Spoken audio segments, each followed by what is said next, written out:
कभी आप ब्रह्म मुहूर्त में जगे? जगकर देखिए, संध्या होने के पश्चात जब रात्रि का अंधकार सारे संसार को धीरे धीरे अपने अंधकार में निगलने लगता है, तो यही अंधकार ब्रह्म मुहूर्त में भोर होने से ठीक पूर्व तनिक अधिक काला हो जाता है। कुछ समझे? हमारा जीवन भी कुछ ऐसा ही होता है। जब हमारे जीवन की समस्याएं अपने अंत पर होती है, तो यही समस्याएं एक भीषण रूप लेकर हमारे समक्ष प्रस्तुत हो जाती है और ऐसे परिस्थिति में अधिकतर लोग हार मान जाते हैं, भय खा जाते हैं। परंतु यदि आप हार न माने, भय न खाएं, दृढ़ रहें, निरंतर आगे बढ़ते रहें, तो प्रकाश के रूप में हमारा स्वागत करने के लिए सूर्य उदय सदा हमारे समक्ष प्रस्तुत रहेगा। आपने बरगद के वृक्ष को देखा है? जितना विशाल उतना दृढ़। पतझड़ में वो सूख जाते हैं, परंतु दुर्बल नहीं होते, टूटकर गिरते नहीं। और उसके विपरीत दलदल में उपजे वृक्षों को देखिए, वो दिखने में तो बड़े होते हैं, पतझड़ आए या शीत सदा हरे भरे होते हैं, परंतु इतने दुर्बल होते हैं कि जलधारा के हल्के से वेग से वो गिर जाते हैं। परंतु ऐसा क्यों होता है? कारण है जड़ें। जिसकी जड़ें दृढ़ भूमि में है, वो हर चक्रवात, हर ऋतुओं को सह लेता है, और जिसकी जड़ें दलदल में है, वो स्वयं की जड़ों को दुर्बल बना लेता है। कुछ ऐसा ही मनुष्य भी होता है, जो अधर्म, कुकर्म और असत्य की धरा पर उपजा है। वो समय की एक मार भी नहीं सह पाता, और जो मनुष्य सत्य, धर्म की धरा पर उपजा है, वो हर समस्या से अविचलित हो जाता है। अब आप पर निर्भर करता है कि आप क्या बनना चाहते हैं। हमारे जीवन में मित्र और शत्रु बड़ा महत्व रखते हैं। यदि गंभीरता से सोचा जाए तो ऐसा कोई क्षण नहीं जब हम अपने मित्रों के बारे में ना सोचते हो या फिर अपने शत्रुओं के बारे में। हमारा हर कार्य या तो हमारे मित्रों के हित के लिए होता है या फिर हमारे शत्रुओं के अहित के लिए। हम हर स्थान या तो अपने मित्रों के साथ होते हैं या फिर अपने शत्रुओं के साथ। कोई नहीं चाहता कि उनका शत्रु प्रसन्न रहे। हर कोई अपने शत्रु को नष्ट कर देना चाहता है, और ऐसा करने के लिए वो हर संभव प्रयास करता है। उसे आर्थिक, मानसिक और शारीरिक हानि पहुंचाने का प्रयास करता है। परंतु यदि मैं आज आपको ऐसा मंत्र सिखाऊं जिससे आप अपने शत्रु को सदा के लिए नष्ट कर दे तो, और वो मंत्र है मित्र बनाना। अपने सभी शत्रुओं को अपना मित्र बना लीजिए और आपके सारे शत्रु स्वतः ही समाप्त हो जाएंगे। मैं क्या कर रहा हूं? मैं दिए प्रज्वलित कर रहा हूं ताकि अंधकार को मिटा सकूं। अब आप कहेंगे कि इसमें कौन सी बड़ी बात है ना? परंतु इसमें महत्वपूर्ण बात समझने के लिए यह है कि मैं क्या नहीं कर रहा हूं, और मैं अंधकार नहीं कर रहा हूं। क्योंकि अंधकार को मिटाने के लिए प्रकाश का अस्त्र तो उठाना ही पड़ता है। बुराई को बुराई से नहीं, अच्छाई से जीता जाता है। अन्याय को अन्याय से नहीं, न्याय से लड़ा जाता है। क्रोध को क्रोध से नहीं, क्षमा का साथ लेना होता है। ठीक उसी प्रकार एक लोहा लोहे को काटता है, परंतु एक ठंडा लोहा ही गर्म लोहे को काट सकता है। इसलिए यदि आपको अपने जीवन में विजयी होना है, तो अपने शस्त्रों को, अपने अस्त्रों को सोच समझ कर उठाइए, क्योंकि एक अनुचित सोच परिणाम पर भारी प्रभाव डाल सकती है। आप सब सोच रहे होंगे कि ये क्या मैं करने लगा। मैं इस पौधे को जड़ से उखाड़ रहा हूं। आश्चर्य हो रहा है ना कि एक पौधे को उखाड़ना या काटना ना केवल एक अपराध है अपितु पाप भी है। तो फिर मुझे ऐसा करने की क्या आवश्यकता पड़ गई? क्योंकि कई बार विनाश ही सृजन तक पहुंचाता है। यदि नया भवन बनाना हो तो पुराने भवन को गिराना पड़ता है। व्यवस्था को परिवर्तित करने के लिए क्रांति लानी पड़ती है। और उसी प्रकार यदि किसी वृक्ष या किसी पौधे की जड़ों में घुन लग जाए या उसका मूल सड़ जाए तो उसे जड़ से उखाड़ देना ही श्रेयस्कर होता है, ताकि उस स्थल पर नए पौधे उपज सके। युद्ध करना पर्याय नहीं, परंतु कभी कभी शांति के लिए युद्ध करना आवश्यक हो जाता है। संसार में सबसे श्रेष्ठ क्या है? फूल या कांटे, प्रेम या घृणा, संपन्नता या दरिद्रता, मित्र या शत्रु? बताइए। अब आप भी कहेंगे कि भला ये कोई पूछने की बात हुई? अवश्य, फूल, प्रेम, संपन्नता और मित्र ही श्रेष्ठ है। परंतु क्या आपने अपने जीवन में कभी सोचा है कि हर एक भाव, हर एक वस्तु, हर एक घटना का एक गुण धर्म होता है? त्वचा पर जलन करने वाले फूलों से अधिक श्रेष्ठ वो कांटे हैं जिनसे आप अपने घर की बाढ़ बनाते हैं ताकि वन्य पशु आपके भीतर ना आ सके। वो प्रेम श्रेष्ठ नहीं जो आपको अंधा, लोभी, पक्षपाती बनाता। वो घृणा श्रेष्ठ है जो आपको नया मार्ग दिखाते। वो संपन्नता श्रेष्ठ नहीं जो आपको कृपण बनाते, मद्दांध बनाते। वो दरिद्रता श्रेष्ठ है जो आपको जीवन में परिश्रम करने की शिक्षा दे। कुविचार देने वाले, बुरा मार्ग दिखाने वाले मित्रों से अधिक श्रेष्ठ वो शत्रु होते हैं जो हमें जीवन का लक्ष्य दे दें। इसलिए अपने जीवन में हर वस्तु, हर भाव, हर घटना के गुण धर्म को पहचानिए और उसके पश्चात अपना चयन कीजिए। स्वर्ण। हम सभी को अपने जीवन में स्वर्ण से कभी ना कभी कुछ ना कुछ थोड़ा या अधिक मोह होता ही है ना? परंतु क्या आपने कभी सोचा कि स्वर्ण को प्राप्त कैसे किया जाता है? जब भूमिगत खदानों से स्वर्ण को निकाला जाता है तब वो एक पाषाण की भांति होता है। ऐसा पाषाण जिससे आप किसी को भी मार सकते हैं, परंतु उसे आभूषण के रूप में स्वयं के शरीर पर धारण नहीं कर सकते। यदि उसे आभूषण बनाना है तो उसे लंबी यात्राएं करनी होती है।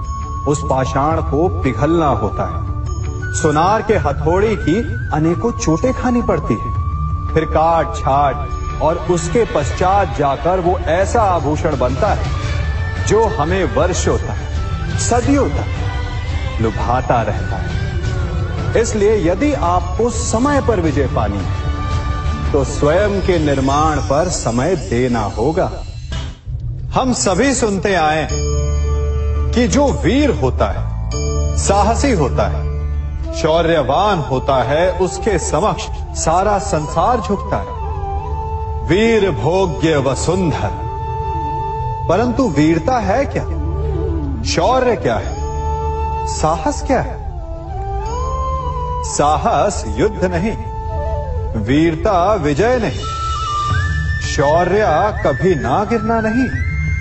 साहस किसी चुनौती के समक्ष खड़े होने का भाव है, तो वीरता उस चुनौती को उत्तर देने के लिए पूर्ण परिश्रम लगा देना है। और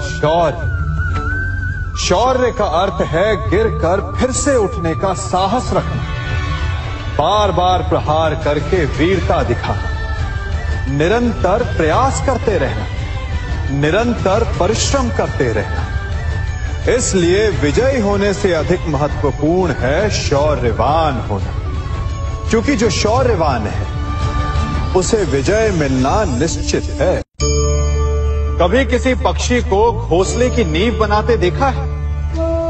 अथक परिश्रम करके तिनका तिनका बिटोर कर वो पक्षी अपना घोंसला बनाता है, अपनी संतान के लिए एक सुरक्षित घर बनाता है। और फिर कहीं से तीव्र आंधी आती है, भारी वर्षा होती है और उसका घोंसला तिनका तिनका करके बिखर जाता है। फिर वो पक्षी क्या करता है? वो रोता नहीं, ना ही विलाप करता है। वो बिना विलंब करे फिर से अपना घोंसला बनाना प्रारंभ कर देता है और सफलता पाता है। फिर हम क्यों छोटी छोटी असफलता से भयभीत होकर परिश्रम करना छोड़ देते हैं? एक बात सदा स्मरण रखिएगा, हर वृक्ष कुल्हाड़ी की एक मार से नीचे नहीं गिरता, हर चट्टान घन के एक प्रहार से नहीं टूटती। सफलता पाने के लिए अनावरत परिश्रम करना ही मात्र एक मार्ग है। स्वीकारण, सत्य का स्वीकारण मनुष्य के लिए बहुत ही महत्वपूर्ण है। जब तक मनुष्य सत्य को स्वीकार नहीं करता, उसे असत्य से लड़ने की शक्ति प्राप्त नहीं होती। जब आप भोजन करते हैं तो क्या होता है? आपका पेट स्वीकारता है कि वो भर चुका है और आप भोजन करना बंद कर देते हैं। जब आपको निद्रा आती है तो क्या होता है? आपका मन स्वीकारता है कि आपका शरीर थक चुका है और उसे विश्राम की आवश्यकता है। उसी प्रकार जब आपको किसी व्यसन को रोकना हो तो आपको स्वीकारना पड़ता है कि बहुत हो चुका, चाहे वो लालच हो या मदिरापान। उस व्यसन का त्यागना तभी प्रारंभ होता है जब आप ये स्वीकार कर लेते हैं कि आप उस व्यसन के बंधक हैं। हम में से ऐसा कोई नहीं जिनकी परछाई उनसे दूर रहती। हमारी परछाई सदैव हमारे साथ रहती है। कदाचित हमारी परछाई हमारे कर्मों के फलों का संकेत है। कदाचित इसी कारण कई बार हमें अपनी परछाई से भय भी लगता है, परंतु इस भय से निवारण पाने का एक साधन अवश्य है। वो है सूर्य की ओर मुख करना या किसी प्रकाश के स्रोत की ओर मुख करना, क्योंकि तब हमें हमारी परछाई दिखाई नहीं देती। यदि इसे जीवन के संदर्भ में देखें तो ये प्रकाश का स्रोत शुभ कर्मों की चेतना है। यदि आपके मन में शुभ कर्म करने की इच्छा है तो आपको कभी भी अपने कर्मों के फल का भय नहीं होगा, क्योंकि यदि आपका मन शुद्ध होगा तो आपके कर्म शुद्ध होंगे और शुद्ध कर्मों का फल कभी अशुद्ध नहीं हो सकता। आज मैं आप सबको एक कथा सुनाता हूं। एक दिन प्रातः एक व्यापारी अपने घर से निकला। घर से निकलते ही एक बिल्ली ने उस व्यापारी का मार्ग काट दिया। व्यापारी घबरा गया। वो फिर से घर लौट गया और शुभ घड़ी की प्रतीक्षा करने लगा।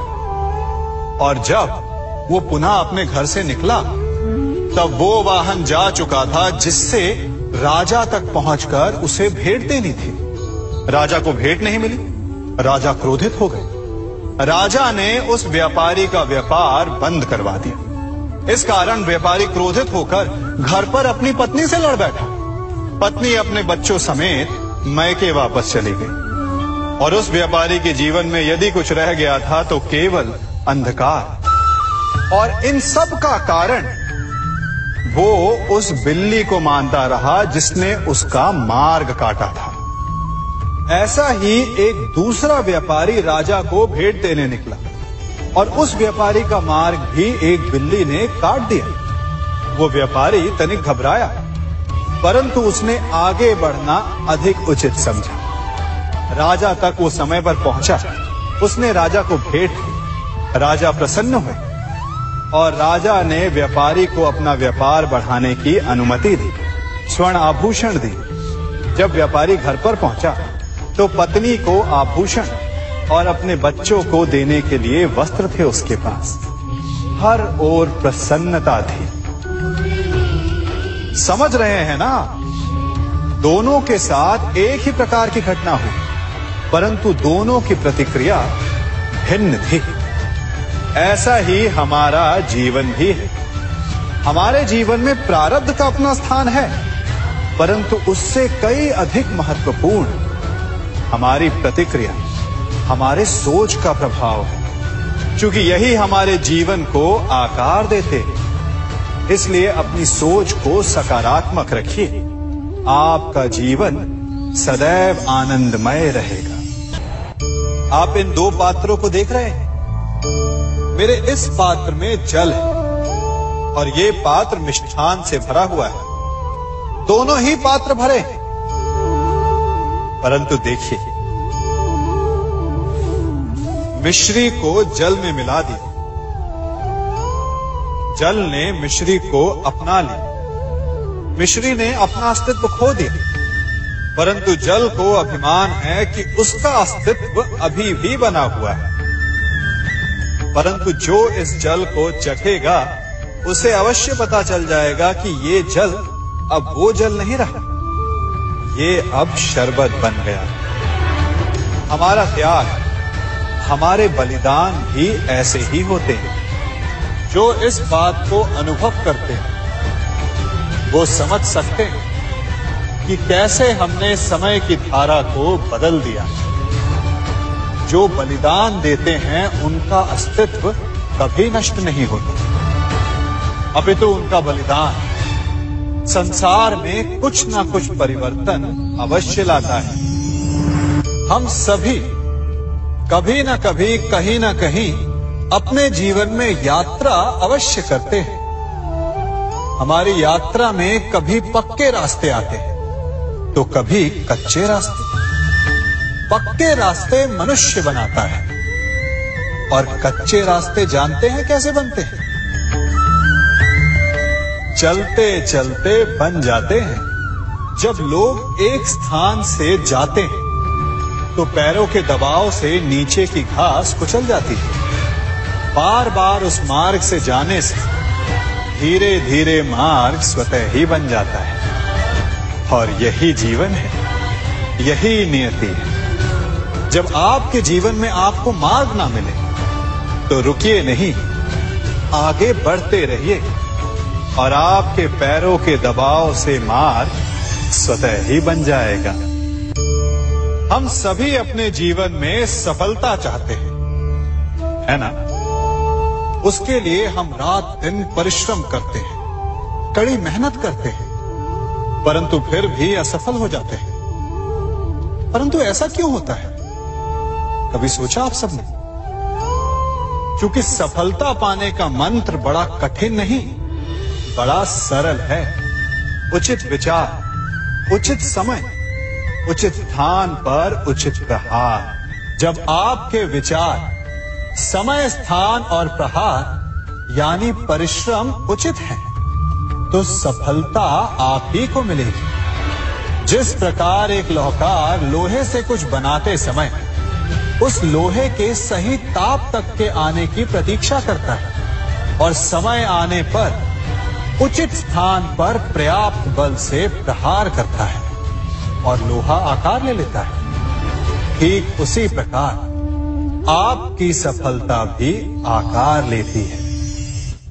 हम सभी को अपने जीवन में कभी ना कभी निराशा मिलती है, असफलता मिलती है और अधिकतर लोग इसके पश्चात भाग्य का रोना लेकर बैठ जाते हैं। कुछ कहते हैं कि जिस स्थान पर मैं हूं उससे कई ऊंचे स्थान पर होने के योग्य था, परंतु नहीं जा पाया। किसी को पीड़ा है कि उसे जो मिलना चाहिए था वो उसे नहीं मिला। भाग्य ही बुरा था। भाग्य क्या होता है? भाग्य वन में खिला पुष्प देवताओं को चढ़ाया जाएगा या किसी सुंदरी की वेणी में वो सजेगा या फिर उसे कुचल कर उत्पाद बना दिया जाएगा ये सब एक पुष्प के नियंत्रण में नहीं होता, परंतु जब तक उस पुष्प का अस्तित्व है, सुगंध बिखेरना उसके वश में अवश्य है। परंतु भाग्य हमारे वश में नहीं, और जो हमारे वश में नहीं उसके लिए दुखी होने से क्या होगा। कर्म पर वश है, वो कीजिए और धीरे धीरे भाग्य आपके वश में आ जाएगा, क्योंकि कर्म ही प्रधान है। मनुष्य की सबसे बड़ी दुर्बलता क्या होती है? सोचिए। धन, प्रेम, अहंकार। मनुष्य की सबसे बड़ी दुर्बलता होती है उसके रहस्य।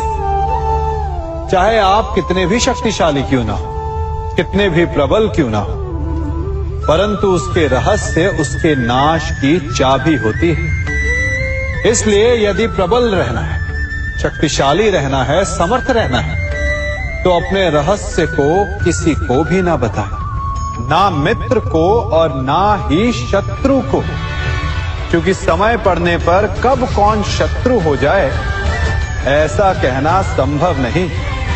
विभीषण को रावण के अमृत कुंड का ज्ञात था, इसीलिए प्रभु श्री राम रावण का वध करने में सफल हो सके। इसलिए उचित यही है कि आप अपने रहस्य को स्वयं तक ही सीमित रखें।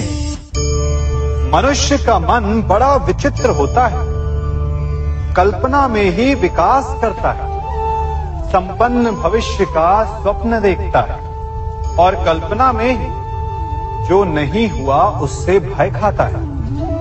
और यही भय मनुष्य का सबसे बड़ा शत्रु है। हमारे भविष्य के मार्ग में, हमारे आनंद के मार्ग में सबसे बड़ी बाधा है। अब आप लोग मुझसे पूछेंगे कि इसका तोड़ क्या है, भय से मुक्ति कैसे पाई जाए? तो ये प्रश्न आप स्वयं से पूछिए।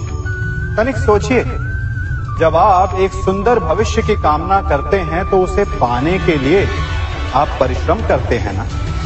ठीक उसी प्रकार भय से मुक्ति पाने के लिए आप उससे लड़ जाएं और उसका निवारण आपको स्वतः ही मिल जाएगा।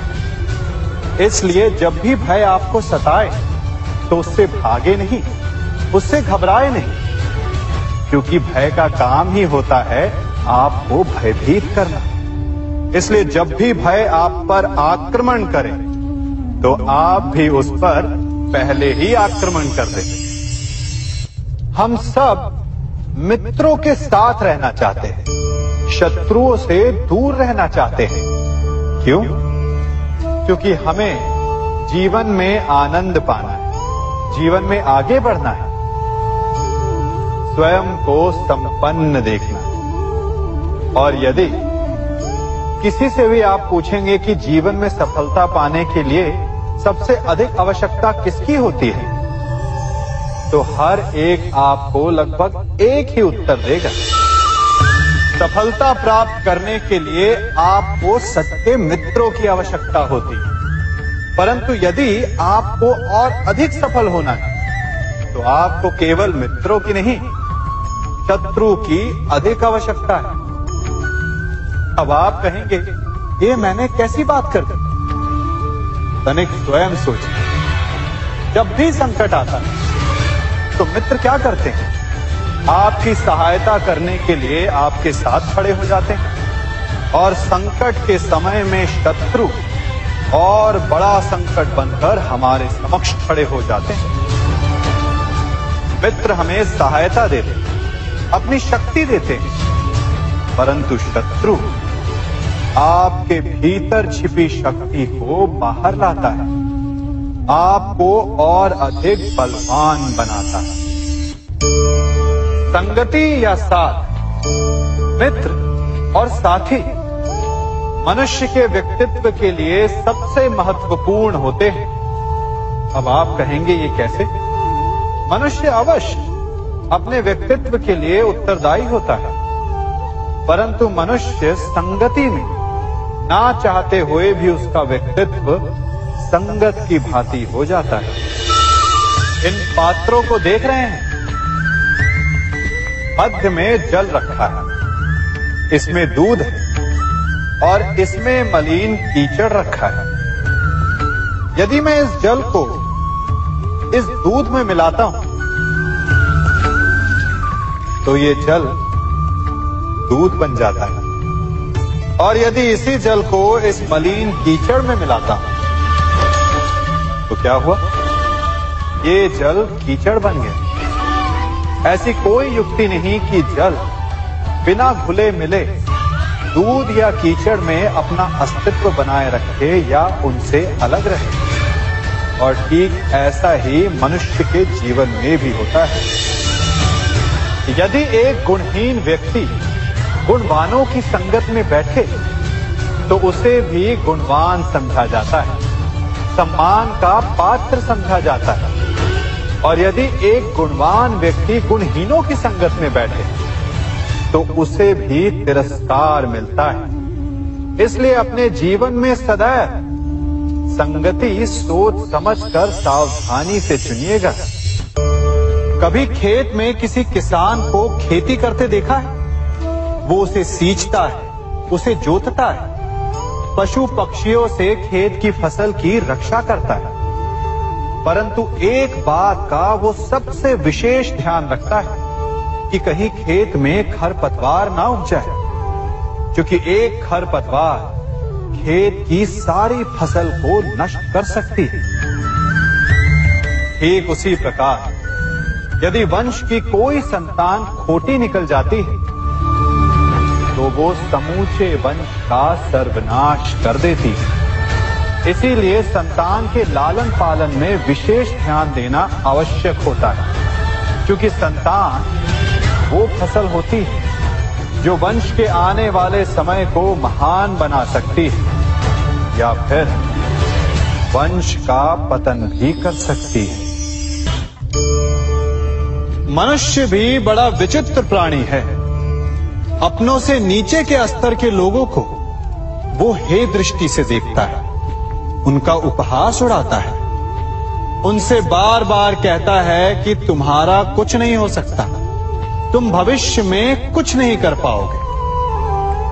जब मनुष्य के पास धन संपत्ति मान होता है तो वो दूसरों का आदर नहीं करता, परंतु वो एक बात भूल जाता है कि उससे भी अधिक शक्तिशाली कोई अस्तित्व में है, और वो है समय।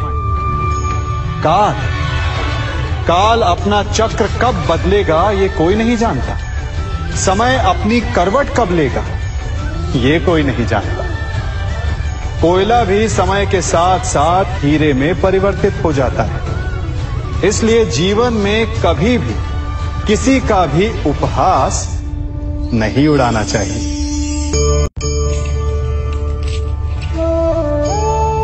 बड़ी विकट समस्या है। मुझे स्मरण ही नहीं हो रहा कि इस गुच्छे की कौन सी चाबी इस ताले को खोले। बड़ी देर से प्रयास कर रहा हूं, परंतु ये ताला खुल ही नहीं रहा।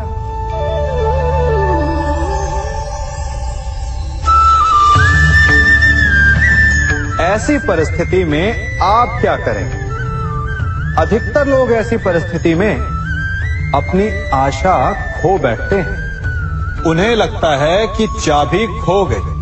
वो तिलमिला जाते हैं, क्रोधित हो उठते हैं, परंतु उस समय धैर्य रखें तो गुच्छे की अंतिम चाबी ताला खोल सकती है। कुल्हाड़ी का अंतिम प्रहार वृक्ष को काट के गिरा देता है, परंतु क्या सत्य में कुल्हाड़ी का अंतिम प्रहार वृक्ष को काट के गिरा देता है? आपको आपका लक्ष्य दिला देता है? नहीं, आपका निरंतर प्रयत्न ही आपको सफलता दिलाता है। जब आपका मन निराश तो अपने कार्य में दुगनी उत्साह से जुट जाइए, क्योंकि अनावरत बहता जल ही कठोर चट्टान को काट सकता है। सफलता का मूल है परिश्रम, प्रयास और आशा। मनुष्य का जीवन ऋतुओं के समान होता है। आज ग्रीष्म तो कल वर्षा, परसों शीत तनिक संकट आया तो हम संयम खो बैठते हैं, तनिक ऋतु बदली तो हम अधीर हो जाते हैं। अपने आक्रोश में, अपने क्रोध में हम उनसे ही संबंध बिगाड़ लेते हैं जो हमारे अपने होते हैं। क्यों ऐसा होता है ना? हमें लगता है कि हमारे अपने हैं, फिर से मना लेंगे, परंतु स्मरण रखिए, सदा ऐसा करना संभव नहीं होता। सागर की उछलती लहरों को तट सहता है, और यदि तट ही टूट जाए तो बाढ़ आ जाती है। हमारे संबंध भी दूध की भांति होते हैं। दूध तपकर उबल सकता है, परंतु यदि उसमें खटास आ जाए तो वो फट भी जाते हैं। और फटे दूध को चाहे जितना मत लो, उसमें से माखन नहीं निकलेगा। इसीलिए अपने संबंधों को संभल कर निभाना चाहिए। कभी चुंबक को देखा है कैसे वो लोहे की ओर आकर्षित होता है, और कैसे वो लोहे को अपनी ओर आकर्षित करता है? चूंकि उसके स्वभाव में ही आकर्षण है। हम सबके भीतर भी एक ऐसा ही चुंबक होता है, विचार का चुंबक, जो सदा अपने ही जैसे विचारों को आकर्षित करता है। हम जो बोते हैं वही काटते हैं। उसी प्रकार हम जैसा सोचते हैं वैसा ही पाते हैं। साधु ईश्वर का नाम जपता है तो उसे ईश्वर मिल जाता है। अर्थात फल हमारी सोच पर निर्भर करता है।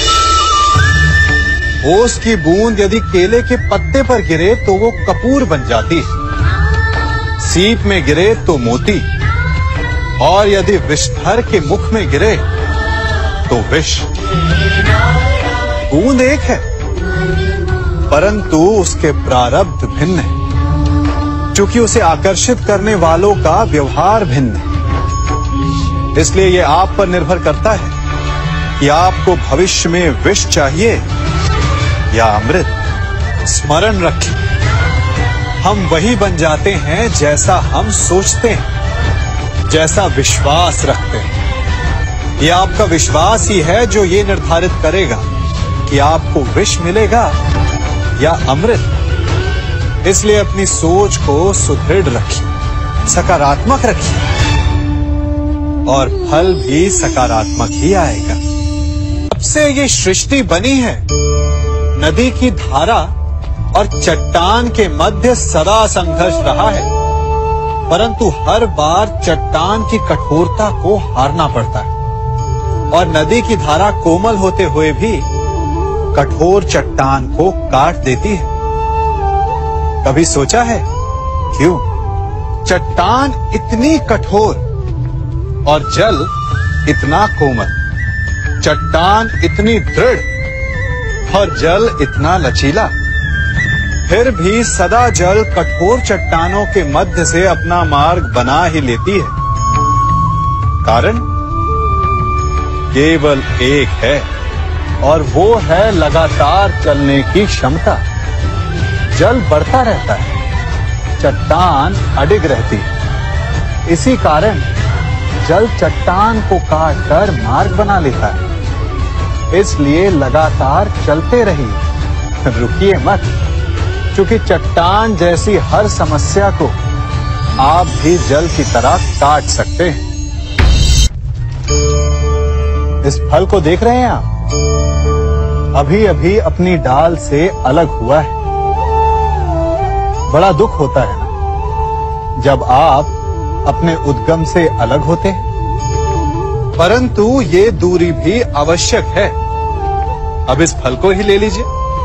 अपने जीवनदाता वृक्ष से अलग होकर ये ना केवल किसी की भूख शांत करेगा, अपितु इसके भीतर के बीज से एक नए वृक्ष का सृजन भी होगा और कई फल जन्मेंगे। सृजन की प्रतिक्रिया में पीड़ा आवश्यक है। यदि पीड़ा नहीं होगी तो सृजन नहीं होगा। पीड़ा अपने उद्गम से दूर होने, पीड़ा अपनों से दूर होने। इस फल की भांति हम मनुष्यों को भी अपने उद्गम से, अपने सगे संबंधियों से अलग होना पड़ता है। और यही अलगाव एक नए सृजन को, एक नई सृष्टि को, एक नए विकास को जन्म देता है। इसलिए ऐसे अलगाव से दुखी मत होइए, उसका स्वागत कीजिए, क्योंकि ये विकास की नींव है। अपराध वो भावना है जिसके कारण संसार में सदा दुख ही व्याप्त रहता है। हम सब अपराधियों से घृणा करते हैं, उन्हें कोसते हैं, परंतु क्या कभी विचार किया है कि कोई भी जन्म से अपराधी नहीं होता? तो ऐसा क्या कारण है कि कोई इतना बुरा बन जाता है कि वो बुराई की सीमाएं ही पार कर जाए? कारण है कामना। यदि कामना पर नियंत्रण ना रखा जाए, यदि कामना को पूर्ण करने के लिए परिश्रम ना किया जाए, तो वो तृष्णा में बदल जाती है, और तृष्णा लालच में, और लालच छल में, और छल करते ही मनुष्य अपराध की ओर अपने पग बढ़ा देता है। इसलिए ये अत्यंत आवश्यक है कि मन की कामनाओं पर नियंत्रण रहे। यदि मन पर नियंत्रण रहेगा तो अपराध पर स्वयं ही नियंत्रण हो जाएगा। हम सबका मन करता है कि हम जीवन में ऐसे शिखर पर पहुंचे जहां हमसे ऊपर कोई ना हो, जहां हमें कुछ करने की आवश्यकता ना पड़े, है ना? कुछ लोग इस शिखर पर पहुंच भी जाते हैं, परंतु उनका मन सदा विचलित रहता है। इतनी मनोरंजक बात है ना कि जिस विश्राम को पाने के लिए हम इतनी मेहनत करते हैं, इतना परिश्रम करते हैं, वो हमें मिलता ही नहीं। कारण स्वयं सोचिए, वन का राजा होने के पश्चात भी सिंह को अखेट के लिए परिश्रम क्यों करना पड़ता है? सोचिए। मैं बताता हूं, क्योंकि राजा होने का अर्थ ये नहीं कि वो सदा सोता रहे और मृग स्वयं उसके समक्ष आकर कहेगा कि आइए महाराज, मुझे खाकर अपनी भूख मिटाइए। तो समझ लीजिए, कार्य आपके परिश्रम से संपन्न होते हैं, केवल कामना से नहीं। यदि आप नीचे हैं तो सदा स्मरण रखें कि आपका परिश्रम ही आपको ऊंचाइयों पर ले जाएगा, और यदि आप ऊंचाई पर हैं तो वहां पर भी रहने के लिए आपको निरंतर परिश्रम करते रहना होगा।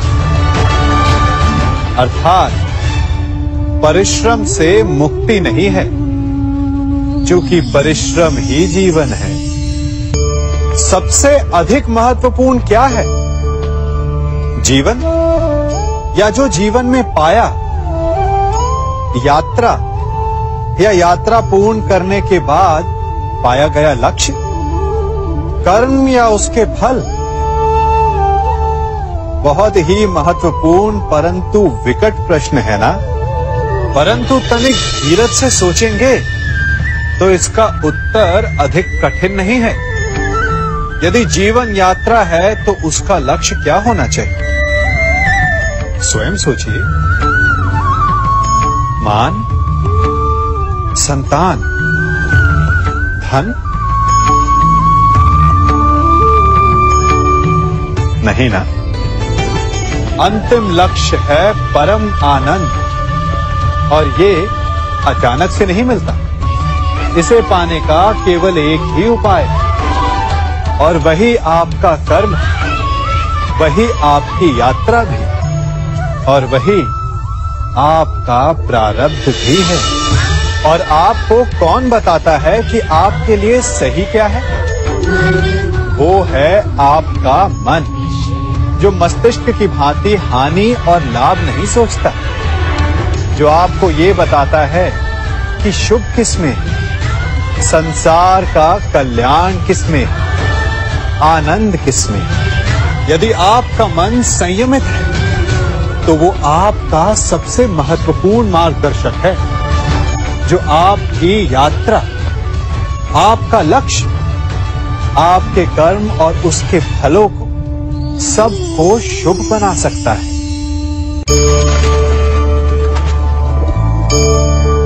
इन पक्षियों को देख रहे हैं आप? इनका उड़ना वायु में इतना संतुलन मुक्त कर देता है ना?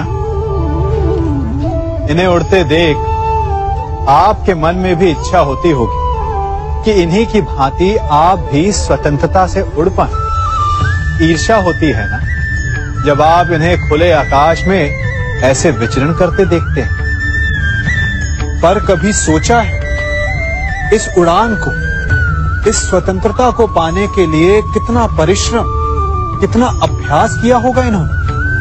आकाश में उड़ने से पूर्व धरती पर कितना गहन परिश्रम किया होगा इन्होंने। इनके माता पिता ने पहली बार जब इन्हें पंख फड़फड़ाने को उकसाया होगा तो कितनी बार घिरे होंगे। पहली बार वायु में उड़ते समय कितना भय लगा होगा इन्हें। अपनी पहली उड़ान के पश्चात धरती पर उतरते समय गिरकर कितनी चोट खाई होगी। इस उड़ान का, इस स्वतंत्रता का ये मूल है। यदि आप ये दे सकते हैं तो अवश्य आप भी इस स्वतंत्रता को पा सकते हैं। इन पक्षियों की भांति ही अपने चारों ओर जब भी आप किसी सफल मनुष्य को देखें तो उससे ईर्ष्या ना करें। उसके परिश्रम और पीड़ा को समझने का प्रयास करें जो उसने यहां तक पहुंचने में पाई है। प्रेरणा लें, प्रयास करें और स्वयं भी सफल हो जाएं।